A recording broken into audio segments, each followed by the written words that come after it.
Hello everyone! I am Alice of KHR Arts and Cloud Orchid Publishing, and today I am going to talk to y'all about getting cover art for your novel. Specifically, this is typically a process if you are going the self-publishing route rather than the traditional publishing route, as oftentimes a traditional publisher will already have their own in-house artists or in-house resources that they are going to use to create your cover art. Some publishers may give you the option to be able to choose between a few different options for your cover art, or some of them will say this is the cover art, the end. Not much choice there. But if you are self-publishing, you are 100% responsible for the cover art, and that means you get 100% of the control and choice, along with 100% of the responsibility of getting it. And there are a few different ways that you can do that. I have gone multiple routes for creating the cover art for my books. I am very lucky in that in addition to being an author, I am also an artist. So I have been able to create some of my cover art myself, such as for Geisha Hands and,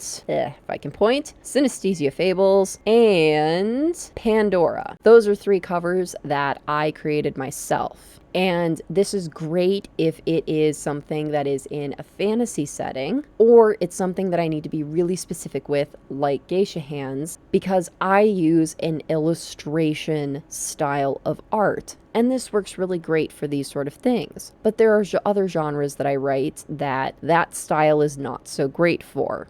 And so that's why it's important to have different resources for different genres and different types of books that you're looking to create. As you can see with my romance novels here, those are stock images that I got from Shutterstock. There's so many different stock image websites such as Shutterstock and iPhoto and all of those. And of course with those, you have to pay a fee. And depending on the image that you're buying, depends on how much it costs. Some are pretty cheap, like these that I got, only cost about between 30 and 50 bucks a pop. And that also includes usage rights, meaning that I'm allowed to use them on my book covers. And that's an important thing that you need to know. If you are going this route of purchasing a stock image, you have to read the usage rights, because some of them have different usage rights, or you have to pay a different level of fee in order to be able to use it on your cover art. And it's especially important because if you don't have the right usage rights, you could get sued. Don't get sued. It's a bad time. So make sure that you're doing the research and that you pay the proper usage rights fees that you need in order to use a stock image for your cover art if you're not like me and you don't have artistic ability to be able to make your own cover art. Another route that you can take with cover art is commissioning artwork. And this is where things start to get a little bit sticky. So I have seen a lot of people claiming that commissioning any sort of cover art or cover art design is extremely expensive. I've seen people say that they've seen prices upward $5,000-$10,000. I even saw one person, I think that they were just being extreme. I don't know where they got this from, but saying hundreds of thousands of dollars, and just, I'm sorry, are you commissioning a famous gallery artist to make your cover art? Just, that's crazy. But anyway, these outrageous prices for cover art, I have found, usually are through these cover art services. And that's because you're paying a premium essentially for them to do all of the heavy lifting, where they have a stable of these artists or these graphic designers who will just take a general idea and they'll spit something out at you. And these are not like commission art like what I created with Geisha Hands, where it's to your specifications and you get to dictate all these different fun details to be created from scratch for you.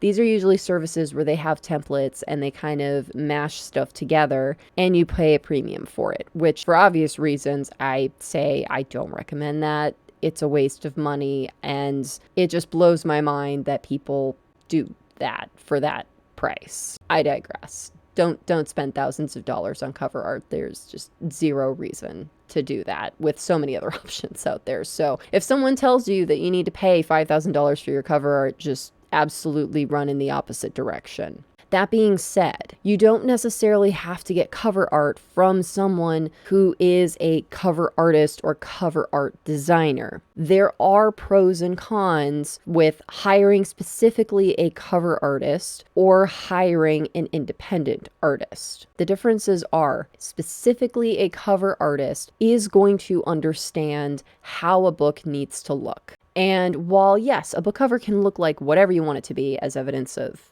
the variety of cover art that I have for my variety of different kinds of books. But there are some things that book covers boil down to that are musts, such as you need space to be able to put text for the title, for your name, if there's any other text that you feel that you need to put on your cover. There needs to be room for that. The image needs to make sense in order to insert the text on it. And there's plenty of awesome art out there that doesn't leave room or would not make sense with putting text over it. So understanding that sort of layout requirement for the art is something that a cover artist is already going to know with designing your cover. The other thing is they're probably likely going to have a better idea than you of what is going to sell best for whatever particular genre you are looking to get cover art for. So there are certain types of covers that just work better for certain types of genres, such as I discovered through my own personal trial and error that images of real people for romance novels works better than using illustration style art, such as for Pandora, which works way better for fantasy. You can have pictures of real people for fantasy, but oftentimes because of the way that fantasy is with those kind of concepts, actual concept art is probably going to get your concept across on a cover better than pictures of real people, depending on what kind of genre it is. Magical realism, you can get away with using real people a lot more than concept art, but concept art is usually the way to go with fantasy. Anyway, your cover artist is going to know these things. They're going to know the different ins and outs of what's probably going to work best for your cover. But that also means that you're going to have to work within their parameters. There are some cover artists where they only use template style things, which can, or sometimes won't, lower the price a bit in that they already have these templates to work with and they don't have to build everything from scratch. The con to that being your cover art is probably going to look a lot like a bunch of other people's cover art. But that can also be a good thing because, again, a lot of readers like more of the same. So if your cover art looks similar to another book that they really enjoyed, they might be more likely to pick it up. But then it's also a lot harder to differentiate yourself as an author if your book looks like a lot of other people's books. Or I've even seen some people have the exact same cover art as other authors, and that's definitely not good. You definitely don't want to have the exact same image of your cover art as somebody else has for their book. That's a whole other problem. So being able to determine how much control you feel that you need to have, as well as what your budget is, as well as your level of experience with knowing what you want and knowing how to achieve that, are all things you're going to have to balance in this journey of figuring out which path to take. Last but not least, working with an actual independent artist. So this means going out to conventions, art shows, going to art groups on social media, following artists on Instagram, things like that, and finding people who have art styles that you like, art styles that you feel really mesh with what you're trying to do with your book, is a really great way to go about getting cover art. Now, obviously, the artist has to feel comfortable with doing cover art, and also all of the rigmarole that goes into making sure that you're paying them a fair price for the art, not just for the creation of the art, but then also the usage rights. Because again, this is the big difference between just commissioning random art and commissioning cover art, is the usage rights, that you are allowed to use that art in order to sell books. And that's a big deal. So make sure that if you pursue that relationship with an artist, that the artist understands and that you have a written contract, especially if they're not traditionally a cover artist, so that everybody understands where everybody's coming from and it doesn't come back to bite you, that that is what you are going to use it for and that you are going to profit off of it. That oftentimes determines the upfront price so that the artist feels that they got a fair price and you get to profit off the image.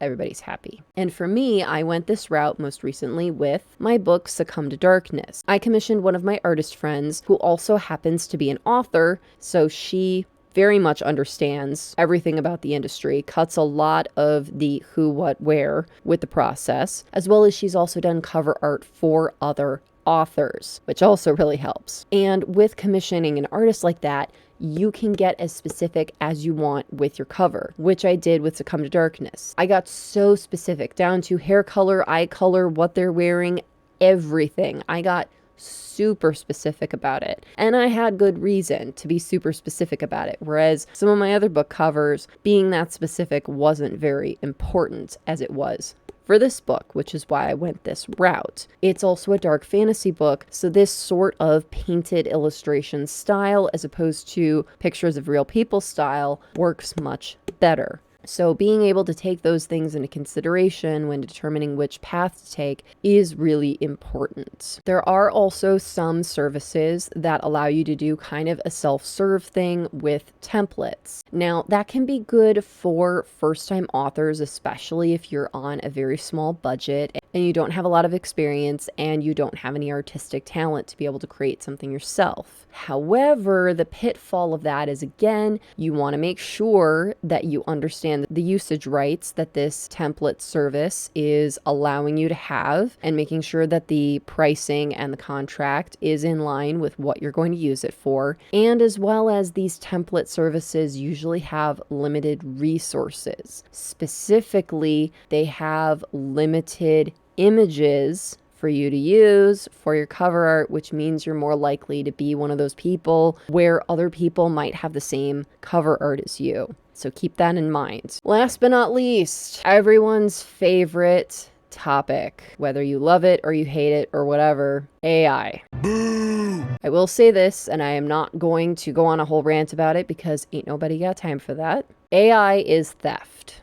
AI art is straight up theft. And already publishers are taking steps where if you submit an AI story to them, or places like Amazon, if your book cover is made using AI art, it will be taken down and you can be possibly banned because it's theft. It's copyright infringement. And already the laws are catching up to this technology because it's a huge copyright infringement problem. Whether you think AI is snazzy or not, from a legal standpoint, do not use it for your cover art because it's likely going to come back to bite you later on due to this copyright infringement issue. So at the very least, that is an important reason to not use it for your cover art. I have many other opinions about it, but that is the professional opinion that I can give y'all about it. Highly recommend, and I know it takes more time, more effort, and usually more money. It is a much smarter and better investment, whether it's you buy pictures of real people, commission an artist, you use a service, whatever. Do that. And here's the biggest thing, and I know this is something that people aren't going to want to hear, but I'm here to be real with y'all. That's what this channel is all about, is giving y'all real world constructive advice on your path to becoming an author, is you have to invest in your book. You can't expect to be able to put your book into the world without spending some money on it, without putting time, effort, and money into making that book a reality. And if you aren't in a place where that's possible yet, you're going to have to wait until you can make that possible. There's other avenues that you can pursue, whether it's you want to do some fundraising with like a Kickstarter, or you want to do essentially a like community lemonade stand sort of thing, or even just ask friends and family to back you. Whatever it is you got to do, you have to invest in your book. There is no easy button, easy route for becoming an author. And unfortunately, there are many hopefuls that do constantly try to find all of these shortcuts and easy button routes in order to become an author. And the reality of it is, it doesn't work for various reasons. And this AI thing, the biggest thing is the legality standpoint. And that should be enough to scare you away from it. it is the legality, because you don't want to be sued, you don't want to pay huge fines, you don't want to be banned from getting any other books published ever again and getting your book taken down. These are real things that are happening in real time right now. Whether you choose to not heed my advice is you doing so at your peril. And this isn't just me saying this, this is literally the publishing industry catching up with this technology and the laws. So take it or leave it. But I hope y'all found this video helpful. If you did, please be sure to give it a like. And if you're new, subscribe. All right, y'all. Thank you so much for watching. Take care. Bye-bye.